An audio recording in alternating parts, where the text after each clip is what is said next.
Hola, ¿qué tal? Yo soy Eric Estrada y hoy vamos a hablar de cine de terror mexicano que se estrena este fin de semana, pero antes de eso quiero comentarles que nuestros amigos y patrocinadores de Kichink han preparado una selección especial de juguetes para todos nosotros. ¿Cuándo fue la última vez que ustedes que me escuchan le compraron algo a su niño interior? Sabemos que en la vida adulta es muy fácil olvidar, consentirse a uno mismo por querer ser responsables, pero recuerden que procurar nuestro espíritu infantil también es una responsabilidad. Los invitamos entonces a visitar kichink.com y regalarse un juguete, puede ser un telescopio, una bici, una playera de su personaje favorito, el vinil que les falta para la colección musical, lo que sea que los haga sonreír como cuando eran niños. Todo eso lo encuentran en Kichink, la solución integral de comercio electrónico líder en México. Ahora sí, vamos a hablar de Ladronas de Almas. Cine Garage. Aquí cabe todo el cine. Con Eric Estrada. Estrenos. Puentes.me.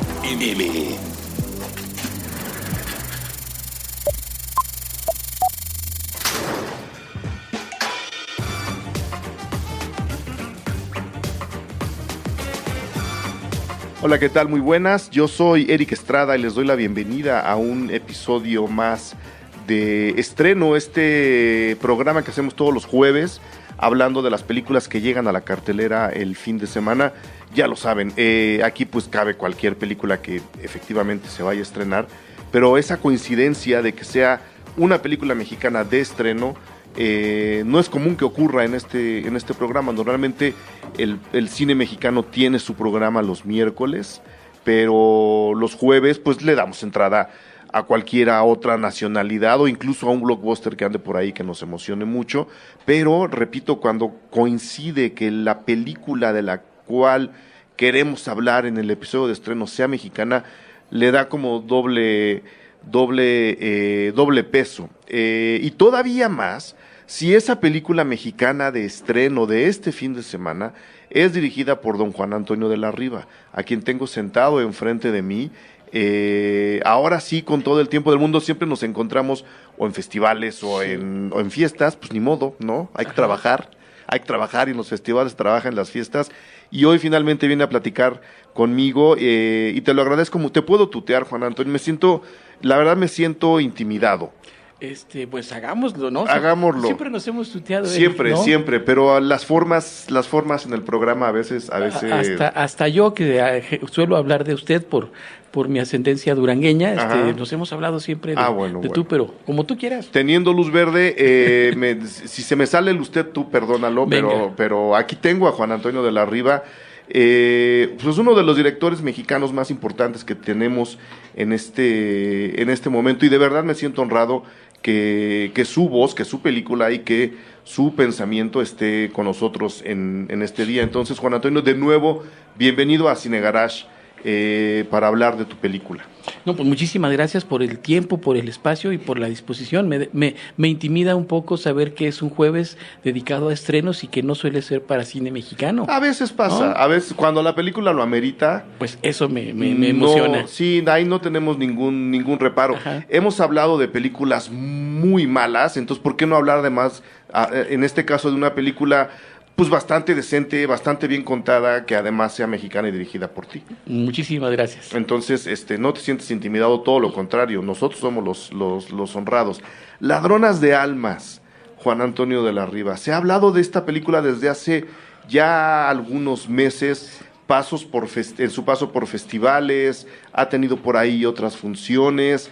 ¿Cuál es la vida de Ladronas de Almas y por qué tomas un proyecto que, si bien podríamos llamar atípico, lo tratas pues de manera muy personal? Quiero decírtelo porque pues se nota, ¿no? Se nota tu cámara y se nota tu ojo y se nota tu tiempo, pero por otro lado sí, para mucha gente está resultando una película atípica en tu filmografía. ¿Cuál es la historia? ¿Qué tan atrás nos podemos ir con Ladronas de Almas?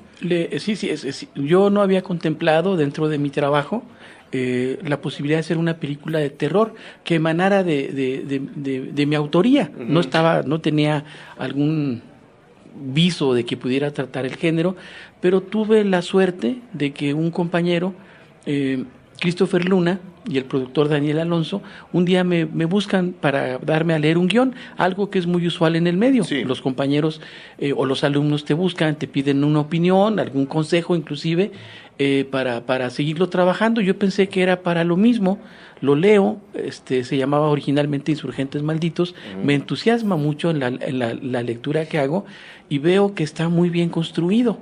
La siguiente reunión con estos compañeros es para felicitarlos por el guión y pues preguntarles hacia dónde iban, ¿no? O sea, qué iban a hacer con ese guión.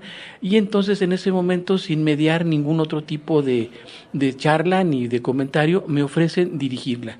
Me preguntan si me interesaría dirigirla, sin que tuvieran tampoco antecedentes de que yo quisiera hacer cine de terror. Claro. Tampoco fue así un poco.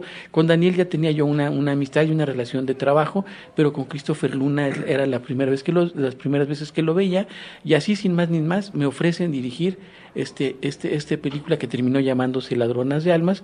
Me entusiasma mucho en ese momento.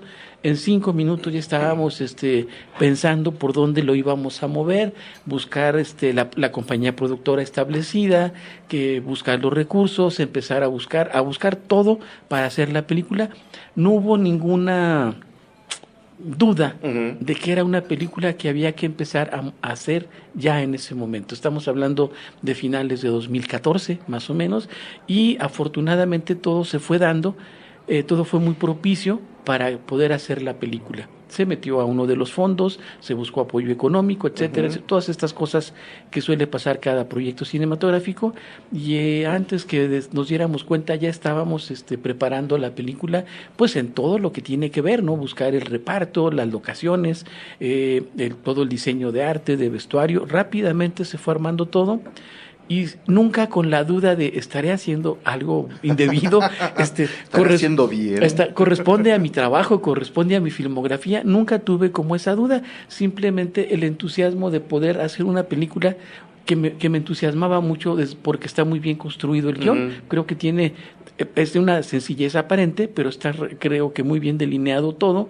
Hubo algún mínimo cambio en unos diálogos, pero fui muy respetuoso siempre del contenido y también de no ceder a la tentación de modificarla, de cambiarla, de tergiversar lo que se pretendía, o de buscar por senderos más modernos, entre comillas, del cine de terror. Efectos digitales, algún tipo de cosa que no estuviera ahí. Y entonces, porque yo sentía que el acierto estaba en la forma en que estaba construido. O sea, bien, la hacienda, los personajes, los malvados, la codicia, lo sobrenatural que hay en ello. Dije, vamos a irnos en serio hasta topar con pared. Y qué bueno que lo mencionas porque, pues bueno, tu trayectoria es ampliamente reconocida por un lado, pero por el otro es el primer guión de Christopher Luna, ¿no? Entonces tenemos ahí la fórmula, diría, que la manera de trabajar o de abordar el proyecto, y estoy diciendo, sería justo lo contrario, que un director experimentado le dijera al autor de su primer guión, oye, mira, esto hay que moverlo, esto hay que cambiarlo, aquí hay que meterle más, aquí hay que quitarle, y sin embargo tú dices, así como está me gusta, vamos a empezar a rodar. Y te digo, y no ceder a esas tentaciones que yo como espectador, veo películas recientes, mexicanas y extranjeras, y de pronto sientes algo, dices, aquí todo iba muy bien, y algo empieza a ir hacia otro lado.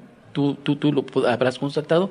Luego te enteras que sí, que en efecto, que el director se le ocurrió, o al productor, o a los productores, que no iba en esa dirección, que había que darle otra tonalidad, otro enfoque, y que los actores inclusive también de repente no quisieron y empezaron y aquello, al final resulta la película de nadie, ni del género que se te estaba prometiendo. Estoy hablando más de películas mexicanas probablemente, y entonces eso no me gusta como espectador. A mí me gusta que si la película es un melodrama, sea consecuente con eso, que los tonos de los actores sean consecuentes con eso, y que la conclusión que está anunciada desde la forma en que está construida corresponda. Y entonces aquí todo eso estaba muy bien delineado como para reforzarlo y para correr el gran riesgo de ver si se podía lograr. Porque claro, bueno, si el guión está bueno, la película saldrá bien. No necesariamente, ¿no? Sale correctamente, pero de eso hay una búsqueda en la forma en que la vas a filmar, cómo la vas a vestir, cómo la vas a ambientar, cómo defines el tono de la fotografía, el tono de la actuación. Todo eso implica un riesgo y una formalidad. Ahí sí me entró lo formal que Exacto. puedo ser para decir, seamos consecuentes con todo lo que se está proponiendo para que la película sea creíble y verosímil dentro de lo fantástico que es una película de terror. Es ahí donde te la apropias, a la hora de decir, pues vamos a meterle formalidad y rigor a un guión que ya está. Es ahí donde la haces tuya, más allá de lo que decía yo, de probablemente la cámara y los tiempos. Es ahí donde tú dices, ok, yo voy a fungir justo como el que va a parar todas las posibles invasiones que esta historia que ya está hecha pueda sufrir para que llegue a un buen término. Sí, en ese momento empiezas a tomar las decisiones que consideras correctas, siempre con el sí hay un amplio margen a la duda. ¿Estaré en lo correcto? ¿Debía haber cambiado algo? ¿Debieron hablar de otra manera los personajes, ya que es una película de época? Y de pronto decir, no, creo que podríamos seguir adelante con eso, escoger actores, los actores en los que puede uno confiar en que va a resultar bien, las actrices, en este caso particularmente, fue hasta cierto punto sencillo, porque no me gusta hacer castings muy abiertos, que me lleven semanas y semanas y dudar. Creo que el asunto está en dudar lo menos posible. Si tienes un proyecto, tienes una propuesta de actrices, de actores, venga, vamos a trabajar rápido. Eso lo aprendí al inicio de mi carrera. De pronto hice películas por encargo y las agarraba al vuelo, porque creo que me apasiona dirigir.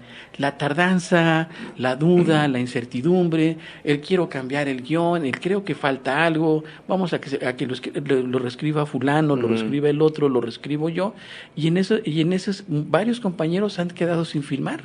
Si tienes el proyecto, agárralo, te interesa, te apasiona, hay que seguir adelante con eso. ¿Y esta es una película por encargo, Juan Antonio? Te lo pregunto en el mejor de los sentidos. No, o sea, porque, fue una propuesta que me hace Christopher y Daniel Alonso, pero no fue como de contrato para dirigirla. Para que la hagas. No, al contrario, la tomamos como equipo, ya los tres, productor, escritor y director, y luego empezamos a buscar los apoyos necesarios. No es de mi autoría, en todo caso, el guión, pero sí hay algo en la forma en que está filmada, por supuesto, en que sí corresponde a mi método de trabajo, ¿no? Okay. A mi forma de trabajar. Ok, ya le dijimos a la gente que es una película de época, ya le dijimos a la gente que es una película de terror. Sí, yo a veces le llamo horror al hecho de que pues no haya, ¿sabes?, seres completamente sobrenaturales, sino que haya un poquito más de atmósfera, que creo que es por donde esta película se empieza a mover de repente. Sí. Ya le dijimos a la gente que pues hay personajes femeninos fuertes, pero no sé hasta dónde quieras que se enteren de la historia. Yo por eso no me he atrevido a contarla, porque luego cuando tienes al director o al guionista aquí, empiezas a dar la sinopsis de la película y te dicen, eso ya no quiero que lo cuentes. En consecuencia, teniéndote aquí y sabiendo que se te invitó a dirigir un guión ya terminado, bien terminado, ¿hasta dónde hay que contarle a la gente la historia de la película? Pues no lo sé, cabalmente no lo sé. Creo sí que si no contamos el final, creo que tendremos algo a favor, pero creo que no hay mucha sorpresa también. El propio cartel ya es muy explícito. Sí, no es una película de sorpresas. No, es bastante explícito. Son las protagonistas femeninas que están en el cartel, y todo anuncia desde ahí, desde el título y la propia imagen, que ellas van a tener un papel preponderante en donde van a dejar de ser las víctimas habituales del género o de las películas mexicanas en general, para volverse defensoras de su propia integridad y su patrimonio. Y eso es otro de los aciertos que yo encontré en el guión, porque vas viendo una página tras otra y dices, bueno, está bien, va a pasar esto. No pasaba lo que yo estaba creyendo, y entonces me sorprendía y sentía que en eso había un asunto interesante para ser contado, que nada es tan fácil en la primera lectura, y que entonces había que fortalecer justamente todos esos elementos, ¿no? Yo creo que no, si no platicamos mucho de la trama, no pasa nada. Si la platicamos, avanzamos algunas cosas, tampoco pasa nada, ¿no? Okay, sí, no creo que No creo que le afecte al futuro espectador conocer algunos de los elementos del trabajo que hicimos, ¿no? Sí, porque insisto, creo que es una película más de atmósferas, ¿no? Sí. No es la típica película, y esto quiero dejarlo muy claro, porque además ese es el tipo de terror que no me gusta. No es la típica película en donde va a saltar alguien detrás de una cortina y te va a hacer brincar en el asiento del cine 2 segundos. Uh-huh. Y luego vas a caminar por un pasillo oscuro y va a aparecer una mano que sale de una pared. No es ese tipo de terror. No es el tipo de terror de la casa embrujada, uh-huh, aunque tiene algo de eso, sí, ¿no? Sí, hay toda una concepción laberíntica, por ejemplo, del espacio donde se desarrolla la acción, que fue muy interesante porque, por ejemplo, la filmamos en 2 haciendas. Cuéntanos eso. No encontramos una sola locación ideal, encontramos 2. Y entonces hay cómo mezclas los espacios y cómo mantienes esa unidad para crear el debido suspenso en su momento, ¿no? Uh-huh. Eso fue un reto en términos prácticos para todo el personal, ¿no? Pero bien salimos airosos de eso, porque también te ayuda mucho la experiencia profesional, ¿no? Ya no tienes tanto miedo de arriesgarte en muchas cosas y continuar adelante con eso, y en efecto poder tener espacios muy amplios para poder trabajar un tipo de iluminación que ahí sí, por ejemplo, en el caso del director de fotografía Alberto Lee, con quien nunca había trabajado, uh-huh, pues hablamos muchísimo de qué estábamos buscando y coincidimos en ser pues muy cinéfilos los dos y en que nuestro género preferido de terror era el de la Hammer de los años 60. Claro. Entonces la fotografía va por ahí, en ese tipo de cine más clásico de terror, menos moderno, uh-huh, entre comillas, uh-huh, mucho más clásico, y fuimos encontrando que eso era congruente con lo que queríamos contar, pero también ahora que la película ya se exhibió en festivales, ya se hizo función para la prensa, que estábamos en lo correcto, porque finalmente tampoco sabes si vas a hacer una película fuera de tiempo, fuera de su momento, que a lo mejor es el momento de ser un poco más clásicos en la narración cinematográfica, y creo, por quienes la han visto ya han opinado, y los premios que nos dieron, por ejemplo, en el Festival de Feratum, que teníamos algo de razón en esa forma de hacer la película. No lo sabíamos cabalmente, tampoco era que queremos hacer algo diferente, queremos buscar por aquí, uh-huh, no, hagamos una película como creemos que debe ser una película de terror. Lo cual es un doble logro, y a la hora que te decía yo que detectaba tu mano y tus tiempos, en parte es mucho por la fotografía. Entonces, me gustaría que nos explicaras técnicamente, número 1, cómo es que consiguen esta unidad de 2 haciendas. Yo, honestamente, suelo fijarme mucho en eso. Y pues como soy de lo peor, normalmente me doy cuenta si hay 2 o 3 o 4 locaciones que quisieron hacer parecer como una. Yo jamás lo sospeché de la tuya hasta que me lo acabas de decir. Sí. Entonces, técnicamente ahí hay un logro. Número 2, al nivel de la iluminación, todo lo que nos acabas de contar, hay 2 uh-huh, juntos, porque nos están uniendo en esta iluminación que estabas buscando, muy clásica, muy Hammer, en 2 ambientes completamente distintos. Y luego, en medio de todo eso, yo detecté especialmente, bueno, no, a lo largo de toda la película, pero me di mucha más cuenta en la primera mitad, que estabas conservando planos muy largos con mucho montaje interno. Sí. ¿Por qué? Número 1, ¿cómo consiguen todo lo demás? Y cómo además, metiéndote en un cine de terror, en donde normalmente los cortes deben ir más juntos, tú decides alargar los planos y hacer todo el montaje dentro del encuadre. Bueno, es un poco larga la historia. Tenemos tiempo. Tenemos tiempo y mezcal, así que si quieres podemos alargarnos todo lo que quieras. Lo puedo paladear, lo puedo leer. No soy muy afecto al mezcal, aunque bien, soy de Durango. Mira, desde el principio de mi carrera fui definiendo una forma de trabajo técnicamente, porque me resultaba mucho más verosímil el resultado para cuando se llegaba a ver, y es algo que reflexionas como estudiante, como cinéfilo y después como profesional, cuál debe ser la narrativa, la forma en que vas a narrar una película. Ha sido un proceso largo y todavía le sigo dando vueltas, pero también fui descubriendo, porque aparte de las películas mías, hice películas por encargo, hice 7 capítulos de la serie Hora Marcada, que era de terror, que fue como mi acercamiento a esto, al género. fui descubriendo que el plano secuencia era funcional en cualquier género. Y bien hecho, ¿no? no, claro, como por todas supuesto, las cosas, sí. y que una vez que lograbas en un capítulo de hora marcada marcar un plano secuencia en donde describías, mostrabas, sorprendías y rematabas toda una secuencia de 3 a 5 a 7 minutos, mantenías una atmósfera de suspenso. Claro, se requiere muchísima, cada vez más pericia para lograrlo, pero entonces fui descubriendo eso. Luego hice películas como Elisa antes del fin del mundo, después películas mías como El Gavilán de la Sierra, y seguí explorando esa manera, esa forma narrativa. Y para cuando llegamos a Ladronas de Almas, yo no tenía ninguna duda que esa debía de ser, y luego los cortes consabidos que te van a ir adelantando la acción, etcétera, pero sobre todo el riesgo, porque es un riesgo y tampoco sabes si vas a resultar, a salir airoso de ello, de mantener esa forma de trabajo que permite que todo el personal técnico, el fotógrafo, los técnicos que están alrededor, los técnicos de sonido, los actores, estemos concentrados construyendo la película en el lugar de la filmación. Eso se vuelve apasionante, porque entonces tienes toda una coreografía de trabajo actoral y trabajo técnico que enriquece mucho la concentración de todo mundo.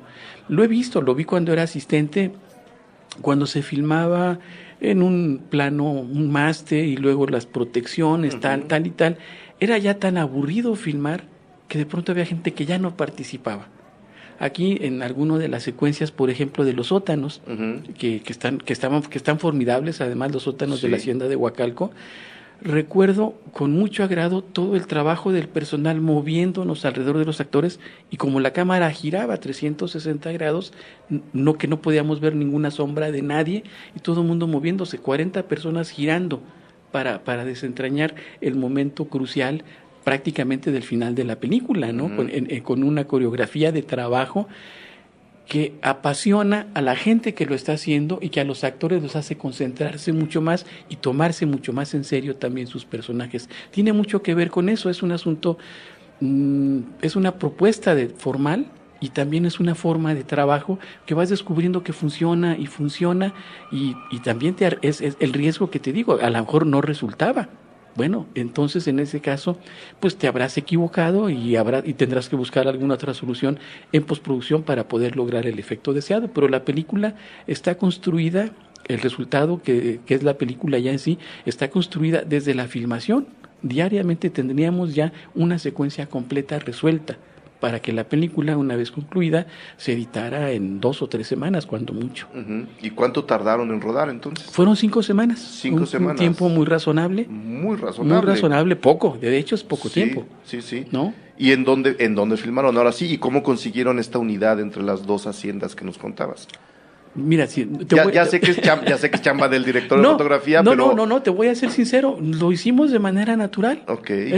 Filmemos aquí, filmemos allá, hagamos el plan de trabajo y luego, luego hay que montar eso, creo que entonces ahí el logro está en el montaje. Está en el montaje y en la forma en que construyes tu secuencia para que no se noten que haya una continuidad y una similitud entre ambas locaciones. Es un trabajo de todo el personal involucrado, ¿no? ¿Y en qué haciendas? Fue en la hacienda de Huacalco y Coahuistla. ¿En dónde están? En el estado de Morelos. En las dos han sido ya locaciones de películas mexicanas y de telenovelas, y sobre todo la de Coahuistla ha sido el escenario de decenas de películas, desde infantiles hasta comedias juveniles, películas de terror, de narcotraficantes, de narcosatánicos y de revolucionarios. Ahí se filmaron por lo menos las 2 películas de Zapata, tanto la de Felipe Casals como la de Alfonso Arau. Así que es una locación del cine mexicano, y que en ese sentido, pues a mí también me emocionaba mucho estar en ese lugar, porque es como cuando llegas a Durango y ves los sets del oeste y dices, yo quiero hacer una película aquí. Cuando yo vi la hacienda de Coahuistla, me emocionó, porque además tiene el aspecto fantasmagórico necesario para este caso en particular, y lo demás es mucho trabajo hecho con mucha eficiencia por parte de todo el personal. Yo sí creo que el equipo de colaboradores fue realmente muy sólido, el de fotografía, la dirección de arte, el vestuario, para lograr esa unidad que es la película una vez terminada. Sí, que es en donde viene la siguiente dificultad. Digo, cualquier género tiene sus problemas, todos los géneros tienen reglas, ¿no? que te hacen llegar o quizá detenerte en algunas ideas, pero pues bueno, voy a decir una barbaridad, pero creo que viene al caso. Hacer una historia de terror, de atmósfera, incluso en una hacienda contemporánea, de alguna forma resulta un poquito más sencillo que hacerla de época. Sí, él me comentaba que pues es un hándicap, una película de época mexicana es un hándicap que dices, tienes todo en contra. Te gana una especie de solemnidad de época, ¿no? Sí. Y no, vamos, el siglo XIX, la época de la independencia, pues sí, de pronto dices cómo era, cómo hablaba, porque los diálogos están construidos de una manera muy coloquial, pero no exactamente de la época. Omitimos, ahí sí buscamos que algunas palabras cambiarlas, 2 o 3 textos, 2 o 3 fragmentos para que sonara fluido, pero no es precisamente de época y sin embargo sigue siendo verosímil una vez terminada, vista la película. Claro. ¿Hubo asesoría histórica en ese sentido? No, la propia que tuvo Christopher Luna, porque indagando, él quería hacer una película para la celebración del Bicentenario. Encontró el personaje de María Cordero, en el que se inspira la protagonista de la película, que sí existió, que sí se defendió contra los realistas y los insurgentes, contra los dos para defender su patrimonio. Es un personaje real, pero algo no cuadraba en esa recreación de la historia y de pronto, pues sí, una madrugada, porque él me lo dijo, se iluminó, dijo, lo tengo. Metamos muertos vivientes, metamos zombies, pero no únicamente como un capricho, sino también sustentándolo, eso está en la película, de cómo las leyendas nos dicen que estos muertos vivientes llegaron a América a través de los esclavos negros que vinieron de África, que llegaron a las Antillas, todo el asunto del vudú, y que en efecto hubo muertos vivientes que eran mano de obra para trabajos muy difíciles. Entonces ya no es el meteorito que cae del espacio y que hace que los muertos mágicas, es todo ese tipo de cosas, sino que de pronto dentro de la trama suena creíble y verosímil, que es justamente pues la premisa que debe movernos para hacer una película, ¿no? Que dentro de lo fantástico y del género que se proponga haya verosimilitud y que el público lo crea, y creo que hasta ahorita pues no vamos mal, ¿no? Como te digo, a decir de los que la han visto, creo que no fallamos en ese sentido. No, yo creo que no. Déjame hacer la pausa de este episodio, porque entonces ya nos vamos a los subtextos de la película, que pues ya lo sabe la gente que me escucha, es lo que me gusta a mí, ¿no? O sea, me gusta mucho todo lo que nos acabas de contar, el aspecto técnico me apasiona, pero empezar a leer todo lo que hay abajo, creo que es donde la película empieza a aportar cosas que espero que la gente alcance a ver, porque creo que ahí hay varios valores. Entonces déjame hacer la pausa de este episodio y seguimos con Ladronas de Almas.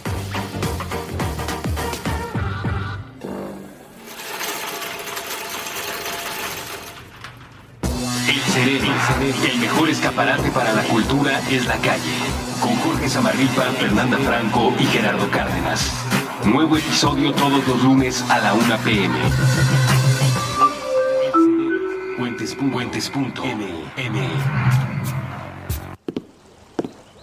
Nunca se cruza el mismo puente 2 veces.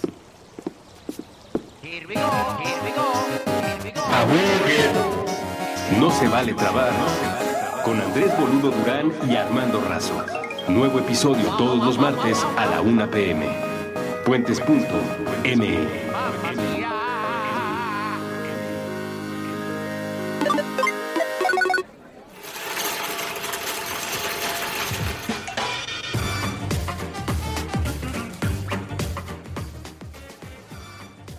Muy bien, estamos de regreso. Juan Antonio de la Riva, ya dijiste la palabra. Hay muertos vivientes en esta película, como dices, sustentados históricamente, no es un acto de brujería, no es un acto sobrenatural del todo, aunque pues obviamente nos lleva un poco hacia allá, ¿no? A estas fronteras de la ciencia y la superstición, que son herramienta natural del cine de terror, bien hecho, pero dijiste justo la frase a la que yo quería llegar. Estos muertos vivientes eran utilizados como mano de obra esclava. Y eso le acaba dando a la película una doble lectura, porque o más, porque si bien estamos hablando del tiempo de la independencia, en una historia basada en la vida de una mujer que se defendió en contra de los dos bandos que se enfrentaban, los realistas y los independentistas, hablando de eso en esta película, podríamos incluso llegar a decir que siendo la familia de ladronas de almas pues más del lado de los insurgentes, podemos decir que se acaba hablando a través del cine de terror de una especie de reinterpretación de la propia historia mexicana, y voy a poner, espero, todo un poco más claro. La esclavitud, que es un acto terrible, condenable, que creímos haber superado y que ahora nos damos cuenta que pues, la esclavitud moderna es incluso más cruel que la que se practicaba durante la colonia, pues era un acto también de apropiarte del alma y del cuerpo de los demás, de tener muertos vivientes trabajando para ti, o de tenerlos como los tiene ahora mucha gente, muchas plantaciones en el norte de México. A la hora de describir a los esclavos como muertos vivientes y de tener a esta familia como una familia en busca de la libertad, la película también se mete en esa época de México y decir, creemos que la independencia fue un buen acto. No sé si estoy llegando demasiado lejos, Juan Antonio, al decir, miren, estamos describiendo a los esclavos como muertos vivientes. No se vale hacer eso, no se puede, tenemos que hacer algo al respecto. Porque, te digo, no es que sea un acto meramente sobrenatural, acaba teniendo cierto tinte político el hecho de decir, los muertos vivientes de mi película son trabajadores esclavos. Sí, no sé. Mira, si nadé muy lejos. No, yo creo que está ahí, Uh-huh. y justamente creo que esa es una de las grandes virtudes del cine de géneros. Creo que esa posibilidad de lectura en cualquier género cinematográfico, el western, el cine fantástico, el thriller, y en este caso el cine de terror, creo que es lo que hace que perdure y penetre también en la mente del espectador y que se mantenga inclusive vigente. El cine de terror maneja nuestros miedos a lo desconocido, y eso hace que nos absorba como espectadores cuando estamos viendo algo, porque va más allá, no solamente es lo superficial, uh-huh, que es un poco lo que pasa en películas recientes. Es tan vertiginoso el terror, el miedo, lo sobrenatural, que una vez que sales de la película sales satisfecho, pero no te deja... Ya no hay idea atrás. Sí, y creo que en las grandes películas del género, en este caso del cine de terror, es porque están sustentadas en algo que fue posible o que es posible. Yo creo que algo de lo que a mí me apasiona del género es la posibilidad, siendo ateo, uh-huh, pero la posibilidad de creer en el mal. Lo tengo muy presente, y eso me aterra de muchas películas, ¿no? La maldad de la que es capaz el ser humano para hacer lo que hace, para llegar hasta sus últimas consecuencias en ello. Y en este caso, en efecto, la esclavitud está ahí vista como algo necesario, porque así lo manejan los personajes, incluso las heroínas, que uh-huh, no son heroínas del todo, no son unas salvadoras. No son peras en dulce, diría mi abuela. Y porque además no van a liberar a estos esclavos. De hecho, alguna de ellas se propone ir mucho más allá. Uh-huh. Entonces sí se toca eso, porque en efecto la independencia nunca acabó con la esclavitud ni con la explotación, no lo hizo tampoco la Revolución Mexicana, y la prueba es que, como tú dices, seguimos viviendo en tiempos de esclavitud. Uh-huh. En alguna película de corte histórico que fue quemada, de Gilo Pontecorvo y del guionista Franco Solinas, de hecho exponían de la visión imperialista de que era necesario hacer guerras de independencia para dejar de mantener a los esclavos y declararlos libres, entre comillas, uh-huh, porque era más barato pagarles un salario que mantenerlos de por vida. Entonces, sí son ideas que están ahí, y creo que en la película son lo que le dan un sustento histórico también verosímil, ¿no? Claro. Sí, por supuesto. Claro, y la otra parte que pues, acaba siendo también muy, muy verosímil es el papel que estas hermanas juegan dentro de la historia y dentro de la hacienda. Uh-huh. Otra rama, otra vertiente del cine de terror que a mí me gusta mucho es el de las venganzas femeninas, ¿no? En donde las mujeres dicen, sí, tú me hiciste todo esto y pasó todo esto, pues mira, acabo de tomar un machete y ahora voy detrás de ti. ¿Se pensó en eso, Sí. en darle una inyección de cine de venganza? Eso estaba establecido desde el propio guión. Es donde yo siento que estaban los aciertos de Christopher Luna, ¿no? Como escritor, como escritor debutante, que pensó en todas esas posibilidades. Y te digo, no teníamos, porque lo platicamos, él no me decía, es el mejor guión que se ha escrito, es el guión que va a cambiar, vamos a modificar la visión del cine de terror. No, simple y sencillamente es una serie de ideas que creía que debían ser expuestas de esa manera y que al retomarlas yo, ya como realizador, me parecían las adecuadas, porque entonces sí tienes la posibilidad de sorprender a los espectadores, pero no con los sustos ni lo sobrenatural, sino con los giros que la propia historia va dando. Cuando las mujeres pelean en su defensa, pelean en defensa propia, estás dándole un giro no solo al género de terror en México, sino al cine mexicano, donde las mujeres suelen ser víctimas y objetos. Especialmente en el de época. Por supuesto, pues más en el contexto del cine de época, y en el cine contemporáneo no hemos podido superar mucho de eso todavía, ¿no? Entonces las mujeres son objetos, son victimizables, ridiculizables. Pensemos en varias películas por ahí, no diré títulos, pero aquí justamente las mujeres logran dar ese otro giro, y ayer alguien decía que no era una película feminista, sino de mujeres. Claro. En defensa de la mujer. Creo que no esa es un poco también la otra propuesta que hace la película, y de la que creo que también los espectadores quedan agradecidos, ¿no? Que no es la película casi segura, que ya saben que les va a sorprender, ¿no? Que hay un giro en lo narrativo, en el contenido, y que al final queda la presencia de las mujeres como algo, también como personajes insondables, no sabes de qué son capaces al final de la película. Que es algo que me gusta mucho justo de esos personajes. Hay un par de flashbacks en la película y te dicen, mira, pues pasó esto, por eso estamos parados aquí, y pasó esto otro y por eso estamos parados aquí, pero los verdaderos secretos de esas hermanas, porque el papá parece estar ahí como casi como de juguete, sí, ¿no? Sí, es un ser débil. Lo tienen casi como el que da la cara para que nosotras nomás saltemos en el momento adecuado.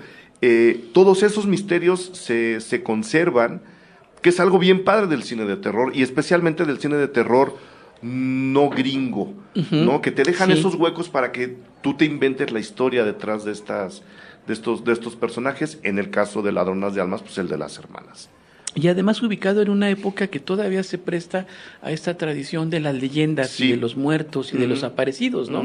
Vamos, la época de la colonia es muy rica. De los espantos, dicen en la película, de los espantos, sí. Entonces, creo que eso también no podría, alguna vez pensamos, bueno, podríamos ubicarla en la Revolución, y creo que no, creo que el acierto también del guión, de nuevo, hablo de los aciertos del guión, estaba justamente en la época en que se prestaba muy bien para la credibilidad de todos esos sucesos que se narran ahí, ¿no? En parte porque pues no tenemos muy identificada a la independencia, ¿no? De la Revolución hay fotos, hay películas, hay crónicas, no solo en México, sino en el mundo. Sí. La independencia está documentada de otra forma y pues no la tenemos cerca, entonces es como una especie de historia de fantasmas, sí, ¿no?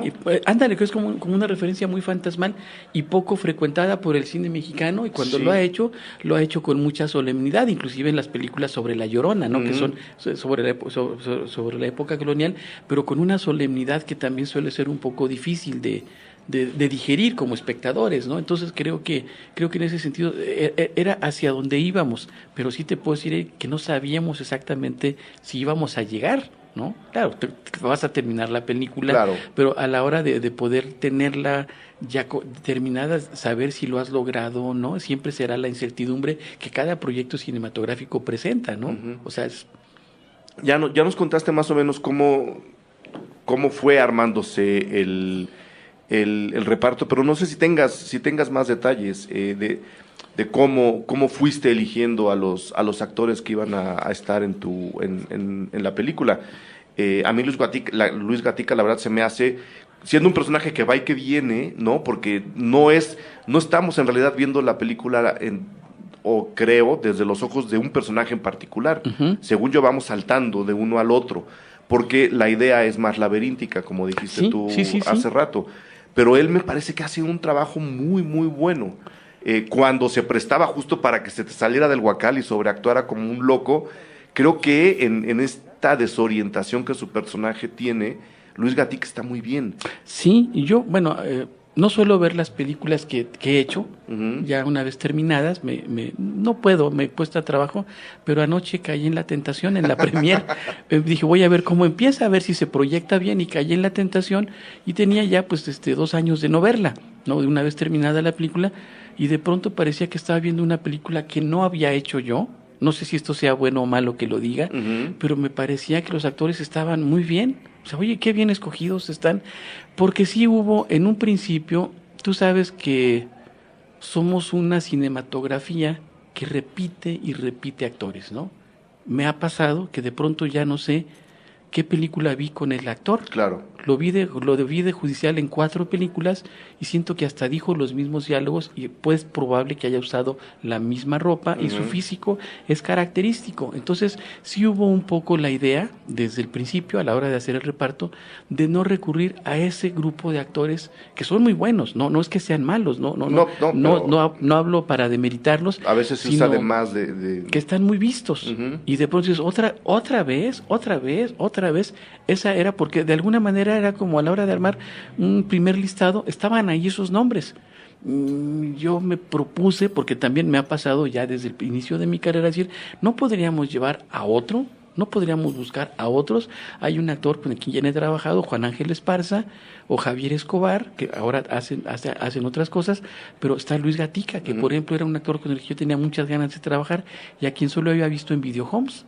Y de pronto sí, en el videojuego pues, no tiene límites y el actor sobreactúa y crece por su... Entonces, pero sabes que tienes un actor profesional que tiene ganas de hacer otro tipo de trabajo y en efecto la colaboración de todo este grupo de actores fue muy diferente, pues porque también uno no se los permite, ¿no? Claro. Ayer hablábamos de eso y esto que también podemos detectar en las películas mexicanas, un alto grado de improvisación en los diálogos.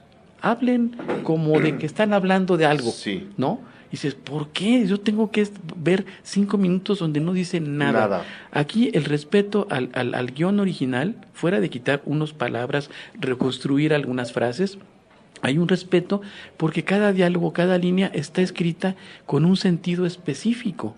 Y no puedes permitirle a un actor que lo cambie para que se sienta a gusto, no, tiene que hacerlo como el guión lo pide, porque está construida para eso, para lograr un efecto. Entonces, en ese sentido, pues ese es mi trabajo, no permitir que los actores se desborden, se sobreactúen, contenerlos, porque sí tengo muy presente la película que quiero lograr al final y que no es esta donde el actor habla de 20,000 cosas y al final termina siendo algo innecesario, y lo hemos visto con mucha frecuencia en diferentes géneros, ¿no? Uy, si yo te diera nombres.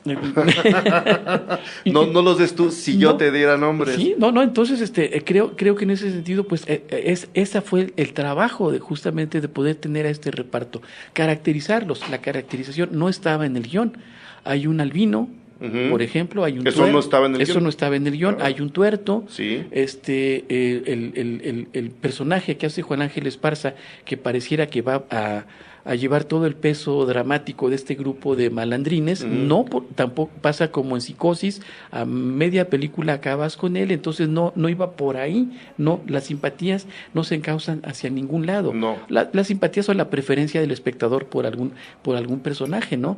Te puedo comentar que en el caso del actor albino, que afortunadamente nadie lo reconoce, cuando dicen era este muchacho también parecido, Jorge Luis Moreno, es una idea, la del albino, que yo rescaté, que es una forma de hacerle un homenaje a Alberto Isaac. Alberto Isaac en todas sus películas llevaba un albino, desde En este pueblo no hay ladrones, de extra en un papel secundario, y siempre lo tenía. A mí me gustan mucho las películas de Alberto Isaac, y cuando se muere, aparte de la gran tristeza que me dio haberlo perdido, porque era un buen amigo y un cineasta que yo admiraba, que sigo admirando, dije, ya no va a haber albinos en el cine mexicano. Se acabaron. Y a la siguiente película mía, retomé la idea de los albinos.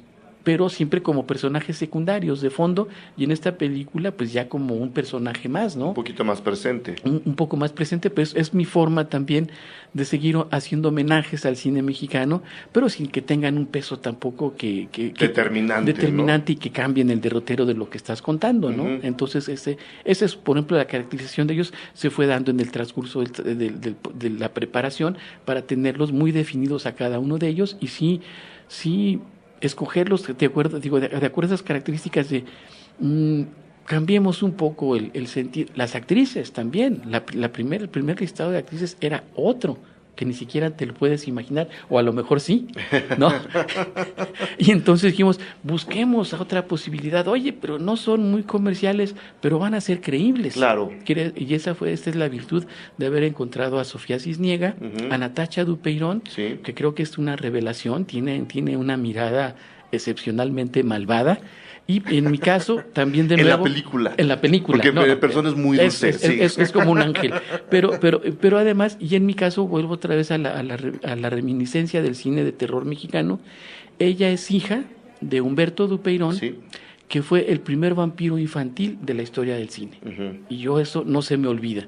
Entonces dices, Natacha tenía que estar ahí, y su padre fue a visitarnos a la filmación, y bueno, fue un gusto poder hablar con ese actor que hizo el primer vampiro, hasta donde yo sé, antes de Entrevista con el vampiro o La hora del vampiro de Toby Hopper, fue el primer vampiro de la historia del cine mundial, uh-huh, vampiro infantil, el primer vampiro infantil, y luego el hallazgo de Ana Sofía Durán, la niña, uh-huh, que en Neferatum la premiaron como la mejor criatura, sin tener una gota de maquillaje, ni sombra, ni nada que se le pareciera, la premian como la mejor criatura, porque hace un personaje también bastante malvado y alucinante, ¿no? Vas a hacer de esta niña un monstruo, le dicen por ahí, ¿no? Pero ¿cómo va a ser un monstruo este pequeño ángel? Ajá, también, ¿no?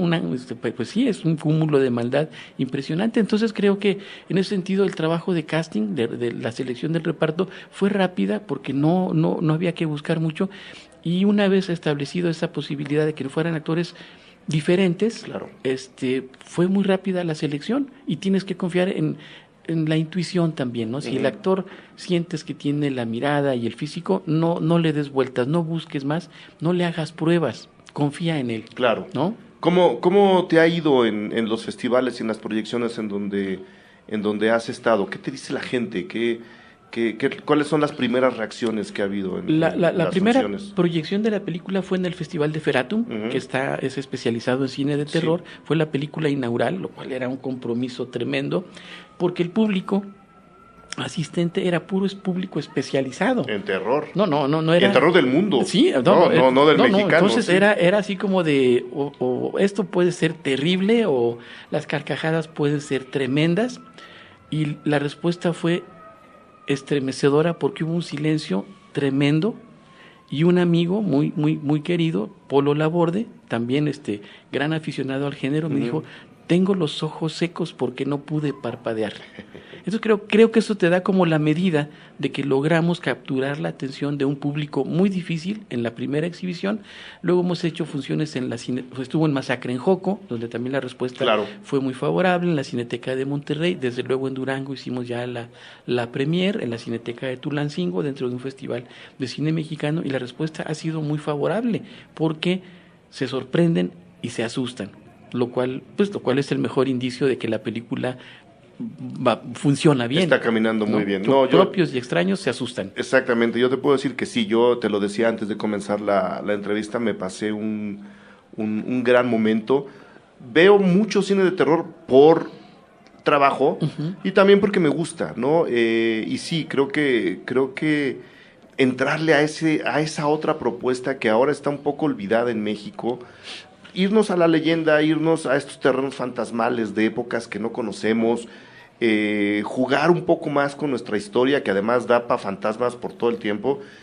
Bueno, hasta pensé en el fantasma del convento. No te lo voy a decir aquí por qué, porque creo que le echaríamos a perder a la gente un poco la la experiencia de la película, pero te lo digo ahora que salgamos, hasta en esa película pensé, Sí, ¿no? sí, sin duda, porque fueron de las referencias que si bien no estuvieron en la filmación acordémonos del Fantasma del Convento y cómo construía las atmósferas fantásticas que tiene, sí son películas que tuvimos presentes Alberto Olnilla, el fotógrafo, y yo, El Fantasma del Convento, las películas de Bustillo Oro, Los dos monjes y el misterio del rostro pálido, las películas de Fernando Méndez, y aunque no tenga mucho que ver, las películas de Taboada, claro, por supuesto, ¿no? Claro. O sea, la sí, congruencia no para tienen, llegar, pero sí tienen, sí, ¿eh? La Porque congruencia para llegar a ciertos resultados estaba ahí, ¿no? Está en las películas de Taboada, las niñas. Es por ahí. O sea, tu conexión con Taboada está en tus personajes femeninos. Porque son películas que sigo disfrutando mucho y me sorprende cada vez que las vuelvo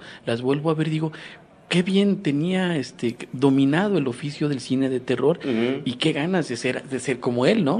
Por supuesto. Pues bueno, la película estrena este fin de semana en cines comerciales, me imagino. Sí. Empieza en Cinépolis. En Cinépolis. Sale con 35 copias. Mira, muy bien. 15 van a estar en el Distrito Federal y el área metropolitana y 20 en provincia.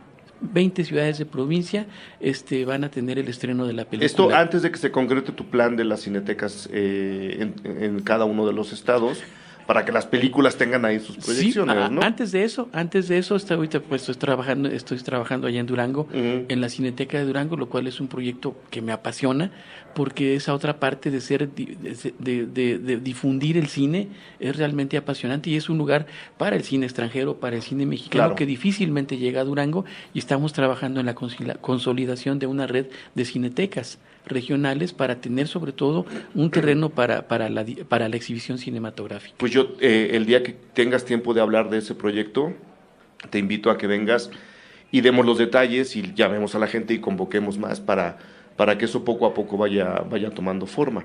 Lo haremos porque estamos trabajando ya en esa idea. Mientras tanto, pues bueno, muchísima suerte con el estreno de Ladronas de Almas. Una cosa con la gente, y esto pasó con el estreno de otra película que no viene al caso, pero lo voy a comentar. Trainspotting 2 se estrenó con muy pocas copias en México, y las ciudades en el resto de la República Mexicana tuvieron que esperar para que el boca a boca le dijera a Cinépolis, en este caso, que había chance de que la gente fuera a ver la película. Yo lo digo porque ha pasado y se los recomiendo. Si ustedes van a Cinépolis y le dicen, señor Cinépolis, queremos ver Ladronas de Almas, creo que les piden firmas de 20, 30 personas, una cosa así, y juntándolas, claro, han programado películas que ellos no tenían contempladas. Entonces, esto es para la gente. Si la película que ustedes quieren ver no está en Cinépolis, vayan y pídanselas. Ellos les hacen caso. Se los puedo yo decir, ha ocurrido. Bien, pues lo haremos. Háganlo con Ladronas de Almas, ¿no? Para que poco a poco las películas vayan llegando lo más lejos posible. Mientras tanto, Juan Antonio, mil gracias por haber venido a platicar con nosotros de tu película. Muchísima suerte. Y pues disfruta el estreno, que creo que es lo que te toca ahora, ¿no? O que sufran los espectadores viendo la película como debe de ser, con una película de terror. Exactamente, ¿no? Que sufran a la buena. A la buena, por supuesto. A la buena. Sí. Muchísima suerte, Juan Antonio. Muchas gracias, Eric, por un honor, como siempre, platicar contigo. Gracias.